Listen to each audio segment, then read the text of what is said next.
오늘 말씀은 계시록 6장 1절로 8절 말씀까지 살펴보도록 하겠습니다. 오늘 말씀의 제목을 짧게 오라 이렇게 정해봤습니다. 아주 간단한 말인데 이 오라라는 말의 의미가 무엇일까 한번 생각해 보세요. 지금 저희가 이제 공부하고 있는 부분이 오늘은 이제 일곱 인을 떼시는 주님의 모습이 나타납니다. 그래서 오늘은 그 일곱 인 중에서 첫째 인부터 해서 넷째 인을 떼시는 주님의 모습, 이게 6장 1절로 8절까지 내용입니다. 그 다음에 다섯째에서 여섯째 인 떼시는 모습이 6장 9절로 17절까지 나오고요. 이렇게 해서 여섯째 인까지 뗀 다음에는 잠깐 이제 인을 떼는 걸 멈추고 7장에 보면 14만 4천이라는 사람이 등장하죠. 그 다음에 흰 옷 입은 무리가 등장합니다. 여기는 이제 택한 사람을 구원하시는 주님의 모습을 보여주는 것으로 보고요.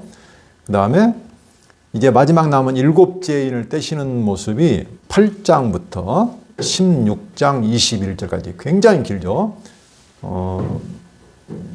그래서 이 전체 내용을 이렇게 아울러서 말하면 이제 일곱 인을 차근차근 떼가시는 주의 모습이 나타나는 곳이 우리가 지금 공부하고 있는 부분입니다. 그래서 그 중에서 오늘은 첫째에서 넷째 인을 떼시는 우리가 주님의 모습을 살펴볼 겁니다. 좀 어렵게 느낄 수도 있고 그냥 읽다 보면은 이게 무슨 말인지 좀 어려워요, 사실은. 그러나 전체적인 구도를 가지고 차근차근 살펴보면 조금씩 이해가 될 수 있습니다. 자, 일곱 인을 떼시는 주의 권능을 보기 전에 우리가 지난 시간에 뭘 공부했냐면 4장과 5장, 이어서 6장이 나오니까 4장과 5장이 중요해요. 오늘 내용에 이해하는 데 있어서.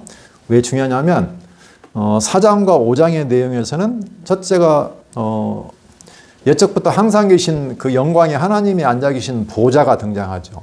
그렇죠? 그 보좌 앞에 네 생물이 모셔서고 있고 또 24장로가 흰옷을 입고 앉아 있는 모습이 나타나요. 그리고 그들이 찬송하는 모습이 나오죠. 이것은 이제 지극히 영광스러운 하나님의 보좌를 보여주죠. 그 다음에 거기에 앉아 있는 24장로하고 네 생물이 찬양하는 모습이 나오는데, 그 다음에 이제 5장에 보면 뭐가 나오냐면 어린 양이 등장하죠. 그 다음에 그래서 천사가 보니까 두루마리가 있어요. 두루마리가 있어요. 근데 두루마리를 봤더니 그 책에 일곱 인으로 봉함이 되어 있는 거예요. 그러니까 인을 딱 쳐가지고 함부로 누구 뗄 수 없더라고. 인을 못 뗀다는 것은 무슨 의미예요? 그 책을 펴거나 볼 수가 없다는 거예요. 근데 도대체 누가 저걸 뗄 수 있느냐 해서 울고 있다고 했는데 요한이 그때 천사가 바로 어린 양 다윗의 자손, 다윗의 씨로 오신 예수 그리스도께서 합당하다. 어린 양이 합당하다. 이렇게 말하는 내용이 나왔잖아요. 이게 사실 중요한 내용이에요. 다시 말하면 그 두루마리에 적힌 내용이 그럼 뭐냐? 이게 중요하죠. 하나님께서 당신이 미리 정해놓으신, 그죠? 앞으로 내가 할 일을, 하나님은 미리 정해놓으세요. 하나님의 뜻에 있어요. 근데 그것이 하나님께서 선지자나 구약시대 보면 선지자를 통해서 미리 예언을 하시죠. 다시 말하면 하나님이 정한 뜻을 미리 말씀을 해주시는 거예요. 특히 우리가 어디서 볼 수 있냐면 그 이스라엘 백성이 바벨론에 포로가 돼가지고 70년 동안 포로 생활을 하잖아요. 나라가 망하고. 그때 절망스러울 때 선지자들을 많이 보내서 앞으로 되어질 일을 하나님께서 선지자를 통해서 보여주시죠. 내가 너희를 때리지만 다시 회복시킬 거야. 너희를 멸하지만 다시 세워줄 거야. 흩어지만 다시 모아줄 거야. 그때 등장하는 것이 바로 뭐냐면은 그 두루마리가 등장을 해요. 다시 말하면 대적들을 심판하고 너희를 내가 다시 구원해낼 거야. 이런 내용들이 기록되어 있는 책이죠. 그걸 이제 하나님께서 미리 정해주셨는데 그것을 지금 누군가는 걸 보여주고 열어서 펼쳐서 그것이 시행되도록 해야 될 거 아니에요. 그 일을 누가 하시느냐? 하나님이 하시죠. 왜? 하나님이 정한 뜻이니까. 그런데 구약의 그 다니엘서에 보면 그 다니엘도 포로 시대에 지금 예언한 선지자잖아요. 그 당시에 이스라엘이 바벨론의 포로에 있을 때에 다니엘이 그 바벨론의 포로대에 가서 환상이나 이상을 보면서 꿈을 해석하고 그러는데 그때에 여러 가지 환상과 이상을 보지만 그걸 한마디로 말하면 무슨 환상을 보냐면 그 바벨론부터 해서 바벨론 그다음에 파사 그렇죠? 그다음에 헬라 그다음에 로마 제국이 등장할 거야. 그거 섰다가 또 무너지고 하면서 나라가 세워지는데 결론적으로 장차 어떤 나라가? 하나님의 나라가 영원한 하나님의 나라가 모든 나라를 다 무너뜨리고 영원토록 설 거야. 그 일을 누가 하시느냐? 그게 바로 인자 같은 이가 하신다는 거죠. 그러니까 그 역사를 지금 옛날 구약시대도 이미 하나님이 예언을 해 두었어요. 그죠? 그러니까 지금 되어지는 그럼 7일을 현재 떼는 것도 마찬가지예요. 이게 지금 똑같은 거예요. 다니엘서나 에스겔서나 그 당시에 이미 예언되어 있던 거예요, 이게. 근데 그것을 지금 성경의 가장 마지막 책인 계시록에 다시 한번 그걸 보여주는 거예요. 잠깐 다니엘서 7장 9절을 한번 다시 볼게요. 지난번에도 봤을 겁니다. 오늘 내용을 이해하는데 가장 중요한 내용이기 때문에 자 다니엘 7장 9절 볼게요. 내가 보니 왕자가 놓이고 옛적부터 항상 계신 이가 좌정하셨는데 지금 옛적부터 항상 계신 이는 하나님이시죠. 하나님이 좌정하셨어요. 어디에? 하나님의 영광의 보좌에. 그의 옷은 희가 눈 같고 그의 머리털은 깨끗한 양의 털 같고 그의 보좌는 불꽃이요 그의 바퀴로는 타오르는 불이며 자 영광스러운 이제 하나님의 모습을 지금 표현한 거고요. 불이 강처럼 흘러 그의 앞에서 나오며 그를 섬기는 자는 천천히요 그 앞에 모셔 선 자는 만만이며 심판을 베푸는데 책들이 펴 놓였더라. 여기 나오죠. 어떤 책이 나왔다고요? 심판을 베푸는데 책들이 펴 놓였더라. 다시 말하면 여기서도 지금 책이 등장을 해요. 두루마리랑 마찬가지예요. 하나님이 앞으로 심판하실 내용이 적혀 있는 책들이 펴 놓였더라. 자, 좀 지나가서 13절에 볼게요. 13절. 내가 또 밤 환상 중에 보니 인자 같은 이가 등장하죠. 인자 같은 이. 하늘 구름을 타고 와서 옛적부터 항상 계신 이에게 나아가 그 앞으로 인도되매 인자가 그 하나님 앞으로 인도가 됐어요. 그에게 권세와 영광과 나라를 주고 모든 백성과 나라들과 모든 언어를 말하는 모든 자들이 그를 섬기게 하였으니 그의 권세는 소멸되지 않는 영원한 권세요 그의 나라는 멸망하지 아니할 것이니라. 지금 하나님께서 뜻하신 것이 있어요. 그게 뭐예요? 심판. 모든 대적들을 심판하고 하는 책들이 있었어요. 근데 그걸 누가 하시냐면 인자 같은 이가 등장해서 하나님이 그것을 전부 다 누구에게? 인자 같은 이에게 넘기신 거예요. 그래서 하나님이 모든 영광과 권세와 심판과 모든 걸 다 하시는데 그걸 누구에게 맡기시냐면 인자 같은 이, 다시 말하면 예수님에게 맡기신다는 거예요. 그에게 뭘 줬어요? 하나님이 가신 모든 권세, 영광, 나라를 줬어요. 근데 지난번 공부할 때 5장에서 어린 양이 드디어 나와가지고 그 책을 두루마리를 그 7인으로 완전히 봉함되어 있던 책을 받았잖아요. 그 인을 떼기에 합당하다고 선언을 했단 말이에요. 그러면 이제 다시 말하면 하나님의 모든 영광과 권세와 그가 약속한 나라가 누구에게? 예수님에게 지금 다 맡겨진 거예요. 그러면 예수님이 그 인을 떼시면 그 권능을 행하시면 하나님의 권능으로 그것이 이제 이루어지는 거예요. 그게 바로 이제 지금 6장부터 나온 내용이 그럼 뭐냐? 구약에 약속한 대로 예수님이 지금 하나님의 보좌에 나가서 그 책을 받고 책을 떼는 거예요. 그 하나님의 권능으로. 그러면 심판이 일어나는 거예요, 이제. 그죠? 진노와 심판이 펼쳐지는 거예요. 그리고 예수님에게 나라를 줬잖아요, 하나님이. 그렇죠? 그래서 예수님이 당신의 택한 백성을 어떻게 해요? 다 자기가 피 흘려 죽어서 살려가지고 하나님께 바치는 거예요. 나라를 세우는 거예요. 그러니까 앞으로 펼칠 때마다 어떤 일이 일어나겠어요? 진노와 심판이 일어나면서 동시에 뭐가 일어나요?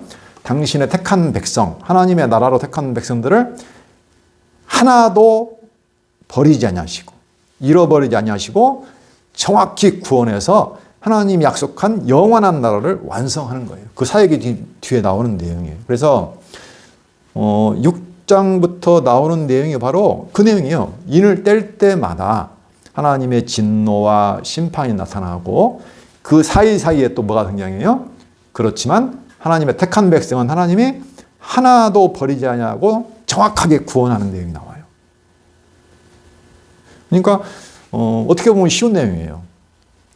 그렇게 해서 마지막 17장 넘어가면 마지막 최후의 승리가 나타나고 드디어 예수님이 재림을 하시죠. 재림을 하셔서 천년 왕국을 세워서 땅에서 어떻게 승리한 자들과 함께 통치하는 모습이 등장하고 이제 모든 것이 끝날 때 새하늘과 새 땅, 영원한 하나님의 나라가 펼쳐진단 말이에요. 그것까지 보여주시는 거예요. 그러니까 모든 걸 지금 다 보여주는 거예요.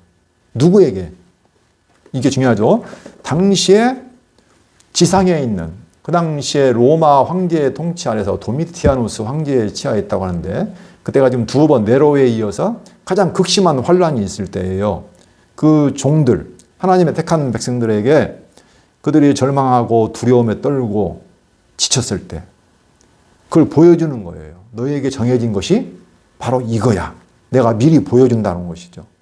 앞으로 너희가 어떻게 되는지, 너희가 믿고 있는 주님이 어디에 계시는지, 그분이 지금 뭘 하실 것인지, 하시는지를 종들에게 미리 보여서 알려주는 거예요. 그래야 싸워서 이기죠. 앞을 볼 수 없는데 어떻게 이겼어요? 지금 눈앞이 캄캄한데. 그래서 이걸 보면 지상교회는 어떻게 돼요? 이제 믿음을 갖고 소망을 확신을 갖게 되기 때문에 싸워서 이길 수가 있는 거예요. 그래서 이 계시록의 내용은 두려운 내용이 아니고 가장 뭐예요? 우리에게 힘을 주고 기뻐할 수 있는 힘을 주는 거예요. 복음이에요, 복음. 왜? 아, 내가 이겼구나. 내가 보니까, 내가 어떻게 될 걸 보니까, 끝까지 보니까, 아하, 나는 하나님의 앞에 나아가서 흰옷을 입고 하나님을 찬송하고 경배하는 예배자로 서는구나. 내가 영원한 새하늘과 새 땅에서 살게 되는구나. 라는 확신을 갖게 하는 거예요.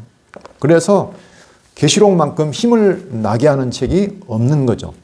근데 그 모습을 보지 못하면 현실 세계 안에서 땅의 아래 갇혀서 그냥 현실에 핍박이 오거나 환란이 오거나 어려움이 오면 쓰러지는 거죠. 그러니까 하나님께서 지금 우리를 지키시는 거예요. 자, 그러면 이제 서로는 그 정도로 하시고 대충 어떤 내용이 펼쳐질 것은 우리가 알아요. 아하, 하나님께서 우리를 힘들게 하고 우리를 대적하고 핍박하는 모든 대적들을 향해서 진노와 심판을 하실 것이고 그렇지만 우리는 정확하게 하나님께서 인치셔서 구원을 하셔서 하나님의 나라를 완성하실 거야. 이게 예수님이 오셔서 지금 지상에 오셔서 33년 동안 사시면서 한 사역이기도 하지만 지금은 천상에 계시잖아요. 부활 승천해서 지금도 그것을 하신다는 거예요. 누굴 통해서? 성령을 통해서. 예수님이 가시면서 내가 성령을 너희에게 보낸다고 하고 실제로 성령님이 오셨잖아요. 보혜사 성령님을 보내셔서 우리를 지금도 우리와 함께 하셔서 우리를 인도하시고 그리고 예수님이 십자가에 죽어서 사라졌으니까 안 보이니까 우리는 없는 것처럼 생각되지만 그분이 실제로 지금도 살아서 하늘에서 하나님 보좌 우편에서 역사를 지금도 통치하고 있다는 것. 그리고 지금도 그 약속한 대로 그 인을 떼시는 대로 지금 역사가 진행되고 있다는 것. 그걸 지금 우리에게 보여주시는 내용이에요. 자, 그러면 한번 첫째부터 넷째 인을 떼시는 주의 모습을 한번 살펴보도록 하겠습니다. 오늘 주안점은 뭐냐면 그러한 내용도 중요해요. 어떤 일이 벌어지는가. 더 중요한 것은 뭐예요? 그 모든 재앙과 진노와 심판을 누가 하시느냐 지금. 누가 어떤 권능으로 하시냐. 인을 떼시는 권능을 갖고 있잖아요. 예수님이. 그 주님이 지금 살아서 이것을 행하게 한다는 거예요. 주님이 직접 하시는 게 아니고 성령을 통해서 또는 내 생물을 통해서. 그렇죠? 하나님 보좌 앞에 모시고 있는 내 생물 있잖아요. 하나님의 신부름꾼들 있어요. 사자들. 그리고 또 내 생물이 명령하면 등장하는 것들이 있어요. 오늘 등장하는 4가지 말이 있어요. 4가지 말을 탄 자가 있는데 오라 이렇게 명령하면 그들이 막 튀어나와요. 그래서 뭐예요? 활동을 시작해. 그래서 아까 제목이 오라라고 있잖아요. 그러니까 오라라는 말 속에는 깊은 의미가 담겨 있는 거죠. 아하, 지금도 주님이 살아서 7인을 떼시면서 역사를 지금도 주관하고 계시는구나. 그분의 명령 따라서 그분의 권세에 따라서 그들이 활동을 하고 멈추고 하는구나. 이런 것을 우리가 알 수가 있죠. 자, 그럼 6장 내용은 짧으니까 금방 볼 수가 있을 겁니다. 내가 봄에 어린 양이 7인 중에 하나를 떼시는데, 자, 어린 양이 드디어 이제 인을 떼죠. 하나님의 권능을 가지고 권세를 가지고 인을 쫙 떼는 거예요. 그때 내가 들으니 내 생물 중에 하나가 우레소리같이 말하되 오라 하기로. 지금 어린 양이 인을 떼는데 명령은 누가 해요? 내 생물 중에 하나가 명령을 해요. 다시 말해 어린 양이 심부름을 하는 거예요. 오라 하기로 이에 내가 보니 흰말이 있는데 그 탄자가 활을 가졌고 면류관을 받고 나아가서 이기고 또 이기려고 하더라. 자, 흰말을 탄 사람이 등장을 했어요. 근데 이 사람은 무엇을 무기로 가지고 있냐면 활을 가지고 있어요. 활 아시죠? 쏘는 활. 그리고 면류관을 받고 썼어요. 위에다가 월계수, 면류관 또는 그냥 관, 왕관 이렇게 말하는데 면류관을 받고 어떤 일을 하냐면 나아가서 말 타고 나가서 이기고 또 이기려고 하는 거예요. 뭐 하는 건지 잘 모르겠죠. 짐작은 어떻게 되나요? 자, 뭔가 공격하는 활을 가지고 와서 면류관을 딱 쓰고, 면류관은 승리의 모습, 영광의 모습 이런 거 많이 나타내죠. 근데 뭔가를 막 한번 이겼는데 또 이기고 계속 이기려고 해요. 정복하고 또 정복하고. 여기서 보면 정확하게 무엇인지가 구분이 잘 안 될 수 있어요. 보통 사람들은 이게 정복하는 거다, 전쟁을 맡아낸 거다, 그죠? 나가서 또 정복하고 이기고 또 이기고 뭔가 싸우는 것 같잖아요. 또 어떤 사람들은 적그리스도로 보는 사람도 있어요. 왜냐하면 이게 신말을 타고 활을 가졌으니까 면류관까지 썼잖아. 꼭 예수님하고 비슷하잖아요. 그렇죠? 계시록에 보면 19장 11절을 보면 거기 이제 마지막 최후에 예수님이 등장해서 이제 모든 대적을 처치할 때 예수님의 모습이 등장하거든요. 19장에 보면은. 근데 어떤 모습이냐면 19장 11절로 16절을 잠깐 읽어볼게요. 또 내가 하늘이 열린 것을 보니 보라 백마 나오죠? 그것을 탄 자가 있으니 그의 이름은 충신과 진실이라. 그가 공의로 심판하며 싸우더라. 그렇죠? 그 눈은 불꽃 같고 그 머리에는 많은 관들이 있고, 여기도 관이 있어요. 그렇죠? 관을 썼죠? 또 이름 쓴 것 하나가 있으니 자기밖에 아는 자가 없고, 그가 피 뿌린 옷을 입었는데 그 이름은 하나님의 말씀이라 칭하더라. 하늘에 있는 군대들이 희고 깨끗한 세마포 옷을 입고 백마를 타고 그를 따르더라. 그의 입에서 예리한 검이 나오니 그것으로 만국을 치겠고 친히 그들을 철장으로 다스리며 또 친히 하나님이 곧 전능하신 이의 맹렬한 진노의 포도주 틀을 밟겠고. 이게 나오죠? 거기에 뭐라고 써요? 다리에요? 만왕의 왕이요 만주의 주라 하였더라. 그러니까 예수님께서 최후에 등장해서 모든 대적을 쓸 때 등장하는 모습하고 비슷해요. 그러죠? 백마도 탔죠. 머리에 관도 썼죠. 그래서 그렇게 착각을 하는 수도 있습니다. 그러나 같은 사람이 아니에요. 여기는 예수님이고 여기는 다른 존재예요. 왜냐하면 무기가 달라요. 예수님은 검을, 좌우에 날선 검을 무기로, 하나님의 말씀을 무기로 싸워요. 그러나 여기는 이제 활을 가졌잖아요. 지금 여기는 뭐 진노에 대한, 심판에 대한 내용인데 예수님하고는 다르죠. 그래서 좀 어렵긴 합니다, 이 부분이. 그런데 이걸 이해하기 위해서는 우리가 6장 8절을 좀 봐야 돼요. 자, 첫째부터 넷째 인을 다 뗄 때, 넷째 인을 뗄 때 보면 이렇게 나와 있어요. 8절에. 7절부터 볼게요. 넷째 인을 떼실 때 내가 첫째 생물의 음성을 들으니 말하되 오라 하기로 내가 보면 청황색 말이 나오는데, 이게 네 번째 말이에요.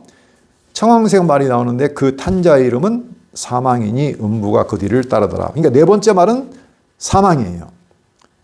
그들이 땅 4분의 1의 권세를 얻어 검과 흉년과 사망과 땅의 짐승들로서 죽이더라. 그래서 우리는 네 번째 인될 때 그 등장하는 그들이라는 것은 뭐냐면은 앞에 등장하는 지금 네 말이 있잖아요. 만약에 이게 혼자라면, 청황색 말 혼자라면 그들이란 말 쓸 필요가 없어요. 단수니까. 근데 여기는 지금 그들이라고 했잖아요. 그들이 땅 4분의 1의 권세를 얻어 검과 흉년과 사망과 땅의 짐승들로서 죽이더라. 앞에 내용을 좀 종합해서 말하는 것으로 본단 말이에요. 이걸 문맥적으로 보면. 그리고 그거 어떻게 힌트를 얻을 수 있냐면 거기에 등장하는 검이나 흉년이나 사망이 전부 여기 나오는 내용이에요. 앞에 말을 위해서. 그러면 거기서 빠진 게 뭐예요? 딱 하나 빠졌어요. 명확하게 나오지 않는 게 땅의 짐승들로서 죽이더라. 그래서 저는 이제 땅의 짐승들의 포커스를 좀 맞춰서 생각을 해보는 거예요. 여기서 분명히 종합해서 말했으면 여기 나온 내용을 말했을 텐데 이미 검은 두 번째 인에서 분명히 검이 나왔고 세 번째 인에는 그 저울을 통해서 흉년이 나왔어요. 네 번째 인에는 사망이 등장했죠. 청황색 말. 그렇죠? 근데 땅의 짐승들만 빠져 있어요. 이게 내용이. 그래서 땅의 짐승들로 생각을 해보는 거예요. 여기를. 자, 지금 이 넷째 재앙 뒤에 보면은 이제 일곱째 인을 뗄 때 또 일곱 나팔재앙이 등장하잖아요. 일곱째 그 인을 뗄 때 일곱 나팔재앙이 등장을 해요. 그때 보면 다섯째 나팔재앙이 나오거든요.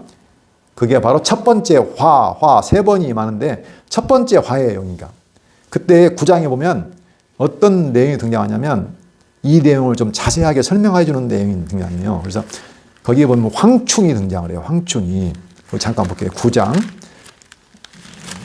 여기가 지금 다섯째 나팔재앙에서 첫 번째 화를 말하는 거예요. 거기 보면 9장 1절부터 볼까요? 다섯째 천사가 나팔을 불매 내가 보니 하늘에서 떨어진 별 하나가 있는데 그가 무저갱의 열쇠를 받았더라. 그가 무저갱을 여니 그 구멍에서 큰 화덕의 연기 같은 연기가 올라오며 해와 공기가 그 구멍의 연기로 말미암아 어두워지며 자 무저갱 아주 끝없는 무저갱을 열었으니 어두워지며 3절 또 황충이 연기 가운데로부터 땅 위에 나오며 땅으로 나왔죠. 그들이 땅에 있는 전갈의 권세와 같은 권세를 받았더라. 황충은 보통 우리가 메뚜기로 알고 있어요. 메뚜기처럼 생각하고 있는데 그들에게 이르시되 땅에 풀이나 푸른 것이나 각종 수목은 해하지 말고 오직 이마에 하나님의 인침을 받지 아니한 사람들만 해하라 하시더라. 그러나 그들을 죽이지는 못하게 하시고 5달 동안 괴롭게만 하게 하시는데 그 괴롭게 하면 전갈이 사람을 줄 때 괴롭게 함과 같더라. 그렇죠? 근데 황충의 모습을 잘 보세요. 자, 땅에 등장을 했어요. 무저갱을 열어서 7절 황충들의 모양은 전쟁을 위하여 준비한 말들 같고 전쟁을 위하여 준비한 말들 같다고 했죠. 그 머리에 금관 같은 관 비슷한 것을 썼으며 자 아까 등장한 것과 좀 약간 닮았죠. 머리에 뭘 썼어요? 금 같은 관 비슷한 걸 썼고 또 전쟁을 위하여 준비한 말들 같고 그 얼굴은 사람의 얼굴 같고, 그 다음에 좀 더 볼까요? 뒤에 가면 뭐 9절 또 철 호심경 같은 호심경이 있고 그 날개들의 소리는 병거와 많은 말들이 전쟁터로 달려 들어가는 소리 같으며 또 정갈과 같은 꼬리와 쏘는 살이 있어 그 꼬리에는 5달 동안 사람들을 해하는 권세가 있더라. 사람들을 지금 해하는 거예요. 괴롭게 하고. 근데 중요한 건 11절이에요. 그들에게 왕이 있으니. 자, 그러면 황충들을 통제하는 왕이 있어요. 무저갱의 사자라. 아까 처음에 무저갱 그 여는 사람 있죠. 무저갱의 사자라. 히브리어로는 그 이름이 아바돈이요. 헬라어로는 그 이름이 아볼루온이더라. 그러면 황충의 왕이 누구예요? 아볼루온. 어디 게임을 보면 아볼루온 등장한 거 봤어요. 아볼루온. 그렇죠? 좀 무시무시한 상징으로 등장해요. 자, 근데 다시 말하면 여기 보면 이제 황충이 등장해서 사람들을 해하거나 죽이거나 아주 막 힘들게 하는 거예요. 괴롭게 하는 거예요. 그런데 이 황충, 아볼론이란 말은 그 아까 무적행의 사자라고 했잖아요. 근데 원래 그 영어식 발음은 아폴리온이에요. 아폴리온. 아폴리온. 누구 닮았어요? 아폴리온은 아폴로하고 연관되어 있어요. 아폴로. 아폴로 신화죠. 그리스 로마 신화에 보면 12가지 그 올림푸스 신이 등장하는데 그 아폴로 신은 그 이름을 따서 말의 어떤 기교를 부린 것으로 봐요. 원래 이 아볼론의 그 뜻은 파괴자예요. 파괴자. 이제 황충들은 뭐 하는 거예요, 지금? 전쟁처럼 막 말 타고 다니면서 막 파괴하고, 아까 이기고 이긴다고 했잖아요. 막 정복하고. 그러면서 사람들을 막 아주 힘들게 하는 거예요. 그래서 이 아폴론이라는 신은 그 신화에 보면 뭘 가지고 싸우냐면 아폴론이 활을 가지고 있어요. 활. 그 아폴론의 동상 조각상을 보면요, 활을 주고 있어요. 이렇게 막 멋지게 활을 쏘는. 그러니까 아폴론은 그 화살을 가지고 해서 궁술의 신이에요. 아폴론이. 그리고 아폴론이 머리에 뭘 썼냐면은 월계관을 썼어요. 월계관. 그 신화에 보면은 뭐 다포네라는 어떤 여신인가 여자를 사랑했는데 에로스의 저주로 인해서 서로 이렇게 하나는 사랑하는데 하나는 도망가고 그러다가 결국 쫓아가니까 그 다포네라는 여인이 아주 나무로 딱딱하게 멈춰버렸다고 해요. 그래서 그 아폴론이 그 나무를 갖다가 월계관을 만들어서 쓴다. 그런 전설이 있어요. 그 신화에 보면. 그러니까 이 아폴론은 화살을 무기로 하고 월계관을 쓰고 뭐 해요? 아주 잔혹해요. 뭐 음악의 신도 되고 태양 신도 되지만 또는 한쪽으로 보면 굉장히 잔혹한 복수를 하는 신이에요. 이 아폴론이. 그래서 멸망의 신으로 생각해요. 그러니까 뜻이 있는 거죠. 그래서 여기는 그래서 우리는 땅의 진동들을 가지고 황충처럼 사람들을 파괴하고 아주 괴롭게 하는 그런 것으로 봅니다. 뭐 여러 가지 해석이 있을 수 있는데 저는 이제 본문에 나온 그 흐름하고 또는 뒤에 나오는 그런 모습하고 결합을 해서 생각을 해보는 거예요. 뭐 정복이나 전쟁이나 해도 상관은 없습니다. 우리에게 임하는 재앙이 하여간 괴롭게 하는 거잖아요. 아주 힘들게 하고 사람들을.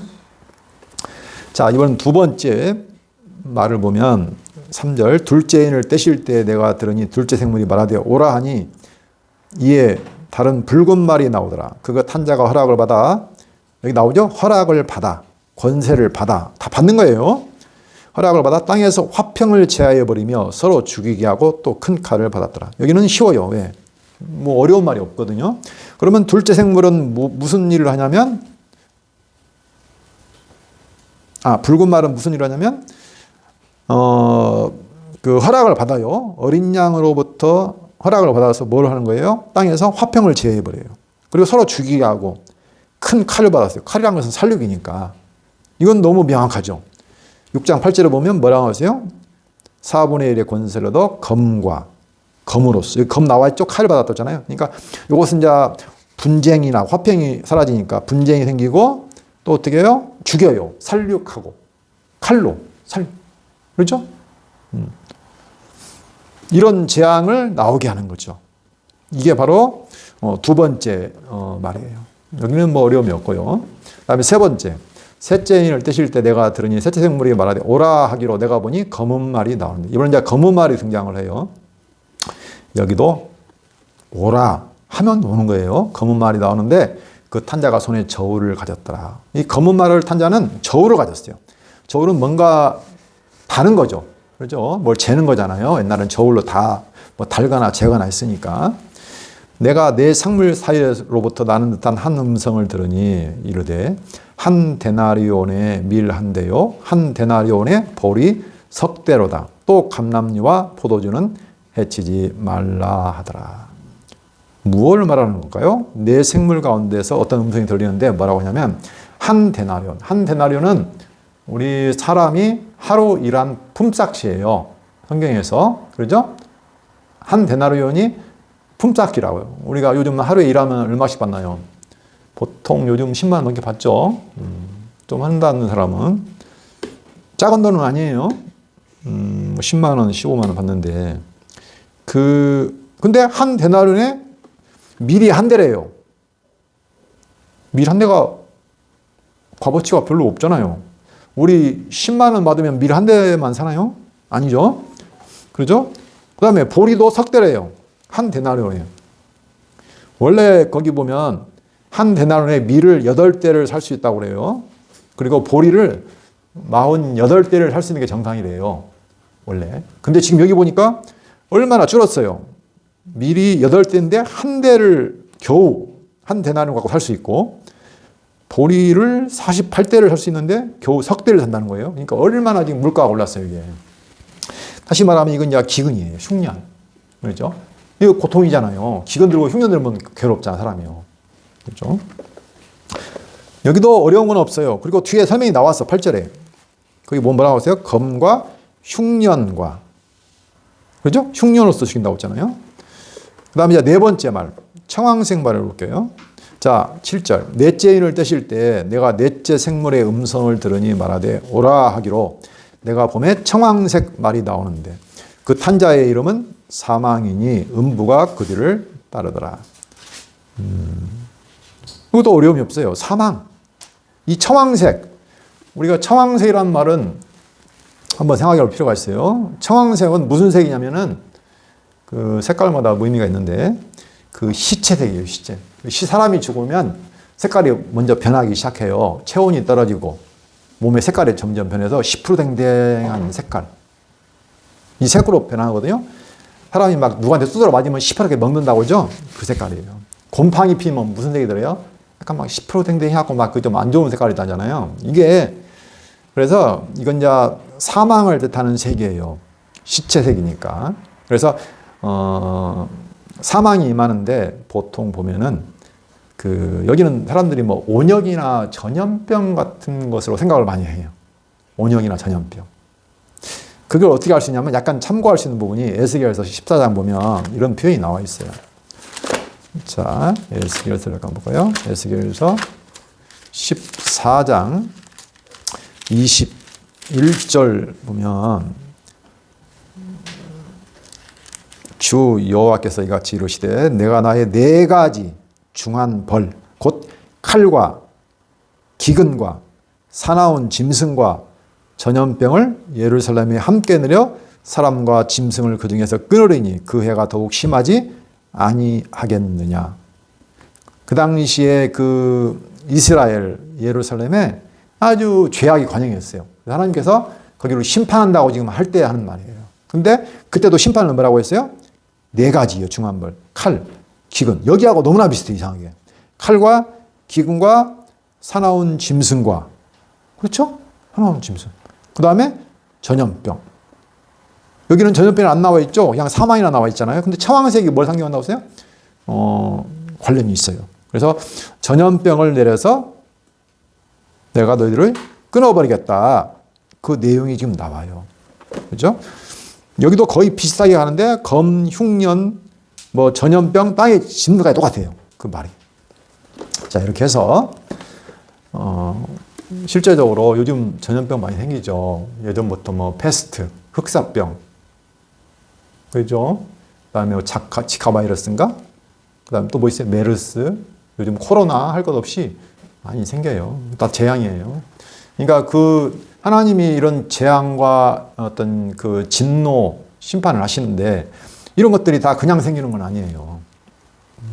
지금 여기 말한 대로 분쟁과 살육과 전쟁, 기근, 흉년이 지금 많잖아요. 그렇죠?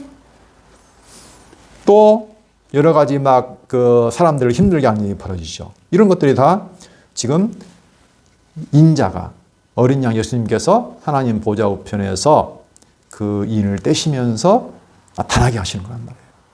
세상에 그냥 일어난 일은 없어요. 전혀. 자, 이제 그 마지막만 봅시다. 그런데 그들이 땅 4분의 1의 권세를 얻어 검과 흉년과 사망과 땅의 진흙들로서 죽이더라. 이렇게 해서 인을 뗄 때마다 지금 이런 검, 흉년, 사망, 땅의 진흙들로서 죽이는 사건이 발생하는 거예요. 근데 여기는 땅의 4분의 1이에요. 땅의 4분의 1이라는 것은 뭐예요? 아직 완전히 전체를 하지는 않았어요. 그런데 이게 점차 어떻게 될까요? 갈수록 심화돼요. 그래서 8장 7절에 보면 요한계시록 거기 보면 나팔재앙이 등장하는데 그때는 달라요. 이제 볼까요? 나팔재앙 8장 7절에 보면 첫째 천사가 나팔을 보니 피 섞인 노박과 불이 나와서 땅에 쏟아지매 땅의 3분의 1이 타버리고 수목의 3분의 1도 타버리고 각종 푸른 풀도 타버렸더라. 둘째 천사가 나팔을 보니 불 붙는 큰 산과 같은 것이 바다에 던져지매 바다의 3분의 1이 피가 되고 뒤에 보면 다 3분의 1이에요. 이제. 그죠? 아까는 4분의 1이 했다고 하잖아요. 지금은 3분의 1. 나중에 가면 이제 어떻게 될까요? 3분의 1이 아니에요. 16장. 이게 16장이라면 어디냐면요. 일곱째를 뗄 때 마지막 장면이에요. 왜냐하면 그 마지막 재앙이 16장에서 끝나요. 그러니까 마지막 재앙에 가면 어떤 일이 발생하냐면 16장 한번 볼까요?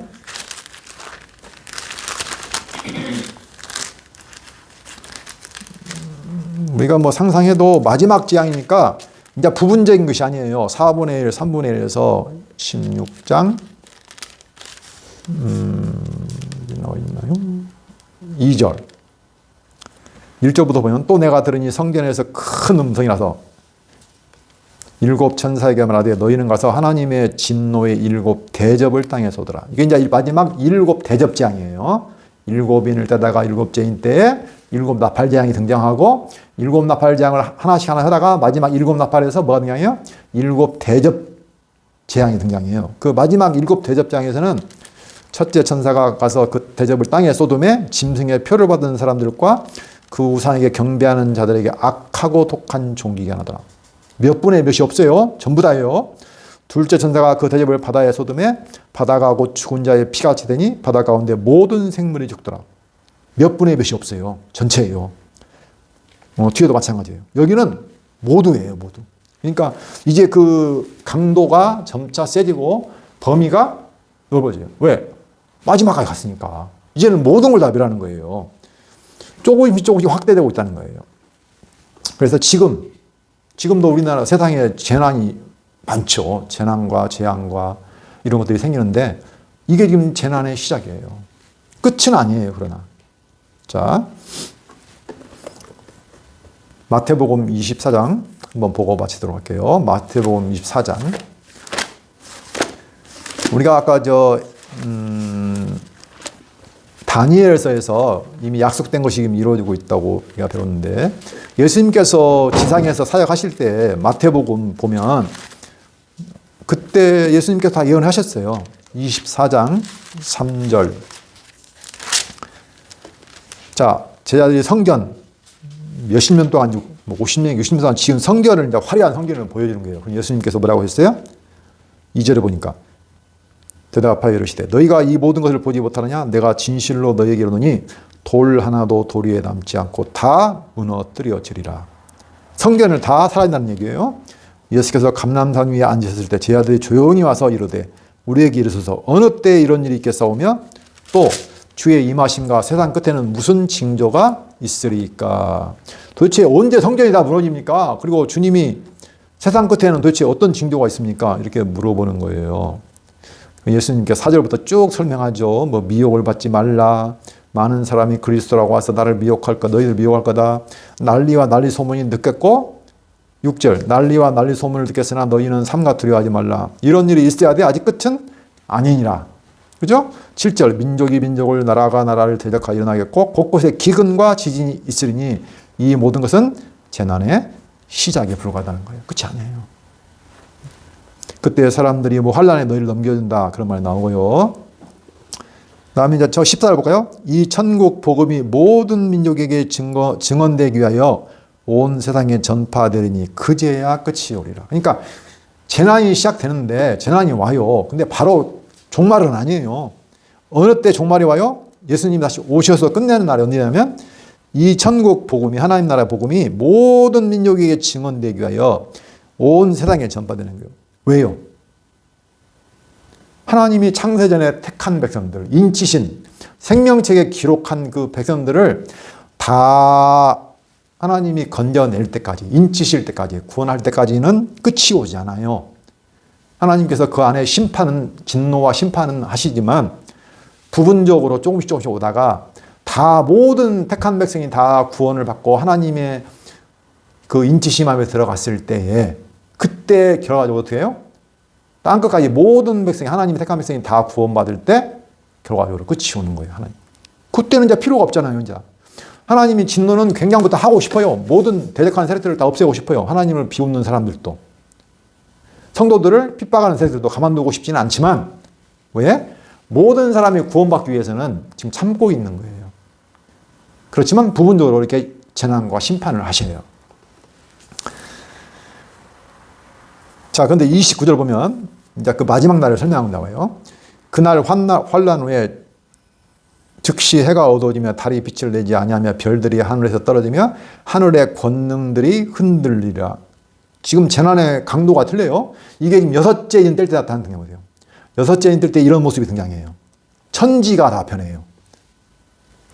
하늘에서 별이 떨어지고 권능들이 흔들려요. 그때 인자의 징조가 하늘에서 보이겠고 그때 땅의 모든 족속들이 통곡하며 그들의 인자가 구름을 타고 능력과 큰 영광으로 오는 것을 보리라. 자, 마지막 재앙 때, 6째 재앙 때 천지가 흔들리고 하늘과 별들이 다 떨어져요. 그때 모든 땅에 있는 믿지 않는 사람들이 통곡하고 그러나 그때 영광의 구름을 타고 인자가 구름을 타고 능력과 영광으로 오는 것을 보리라. 그가 큰 나팔 소리와 함께 천사들을 보내리니 그들이 그의 택하신 자들을 하늘 이 끝에서 저 끝까지 사방에서 모으리라. 그러나 하나님 택하신 자들 어떻게 된다고요? 반드시 모은다는 거예요. 이게 지금 예수님께서 지금 일찍이 다 예언하셨죠. 마태복음에서 지상에 사역하실 때 이미 다 예언한 내용이에요. 갑자기 나온 내용이 아니에요. 그래서 지금 그대로 펼쳐지는 거예요. 그래서 이 편지를 제대로 읽고 받으면 뭘 깨달아요? 아무리 힘들고 어려워도 주님이 지금 죽어 있는 게 아니고 살아계시는구나. 그분이 지금 통치하고 있구나. 그분의 권세로 재난이 일어나고 있구나. 우리는 반드시 구원하시는구나. 약속대로. 그리고 하나님의 나라가 영원토록 영원히 서게 되는구나 라는 것을 알고 싸워서 승리하시다고요. 예수님은 우리보다 먼저 어떻게 하세요? 이겼어요. 우리는 이제 이길 거예요. 왜? 미리 우리가 이겼다는 것을 보여줬잖아요. 그렇죠? 우리는 그래서 이미 승리한 싸움을 싸워가고 있다. 이렇게 생각하시면 됩니다. 기도하겠습니다. 살아계신 하나님 아버지 감사합니다. 연약하고 무지한 저희들에게 하늘의 놀라운 비밀을 보여주시고 펼쳐주시고 또 그것을 바라보고 깨달을 수 있는 지혜를 허락하신 것 생각할 때 감사와 찬양을 드립니다. 땅을 살아가면서도 주님이 언약하시고 예언하신 대로 이 땅이 역사가 이루어가고 있고 주님이 반드시 다시 오신다는 사실을 기억하며 깨어 있어 살아갈 수 있도록 저희들을 붙들어 인도하여 주시옵소서. 예수 그리스도 이름으로 기도합니다. 아멘.